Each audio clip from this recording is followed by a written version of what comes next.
12 मार्च को श्री काशी विश्वनाथ की गौना उत्सव रंगभरी एकादशी के मौके पर मंदिर के पूर्व महंत परिवार और मंदिर प्रशासन के बीच विवाद गहरा गया है। मंदिर के पूर्व महंत डॉक्टर कुलपति तिवारी के पुत्र पंडित वचस्पति तिवारी ने बुधवार को टेढ़ी नीम स्थित अपने आवास पर आयोजित पत्रकार वार्ता में पूरी घटना का सिलसिलेवार विवरण दिया। उन्होंने आरोप लगाया कि काशी विश्वनाथ मंदिर प्रशासन ने अचानक 168B की नोटिस जारी कर महंत आवास पर परंपरागत पालकी यात्रा और उत्सव को रोकने का प्रयास किया। इस नोटिस में मंदिर के पूर्व महंत डॉक्टर कुलपति के निधन के बाद परंपरा को न मानने का आदेश दिया गया, जिससे भक्तों में आक्रोश व्याप्त हो गया। की है कि पहले तो एक जो नोटिस मिले रहे उस संदर्भ में 168B और जो बाबा का अपमान किया गया उस संदर्भ में क्या समस्या आई और अब आगे की क्या होगी? ऐसा है कि आप लोग जान ही रहे हैं 10 मार्च को रंगभरी एकादशी बीती है। उसी के क्रम में अपने महंत आवास पर 7 मार्च से लोकाचार पर्व की शुरुआत है। उस दौरान एक नोटिस आती है 168B, जिसमें कहा जाता है कि कुलपति तिवारी जी मर गए, परंपरा खत्म हो गई, आप अराजक तत्वों को इकट्ठा कर रहे हैं। क्या महादेव के भक्त अराजक तत्व है? व्यक्ति विशेष समुदाय के लोग इकट्ठा कर रहे हैं। आप पालकी यात्रा नहीं निकालेंगे, आप परंपरा नहीं करेंगे।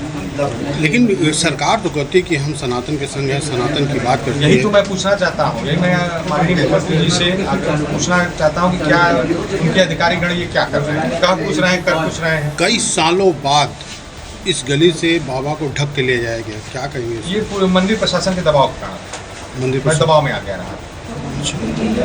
लेकिन जो परंपरा जो निरंतर कई सालों से चलती आ रही थी वो परंपरा टूटती नजर आ रही है। जी, परंपरा टूटती नजर आ रही है। मुझसे कहा गया रहा कि आप अपने यहाँ का यह परंपरा है कि बाबा की चल प्रतिमा गौना की पालकी सीधे मंदिर के गर्भगृह में विराजमान कराई जाती है लोकाचार के बाद। लेकिन उन लोगों ने कहा कि आप प्रतिमा को यहीं लाइए, यहीं लोकाचार के लिए ढक कर लाइए, और उन्होंने मेरे साथ षड्यंत्र किया।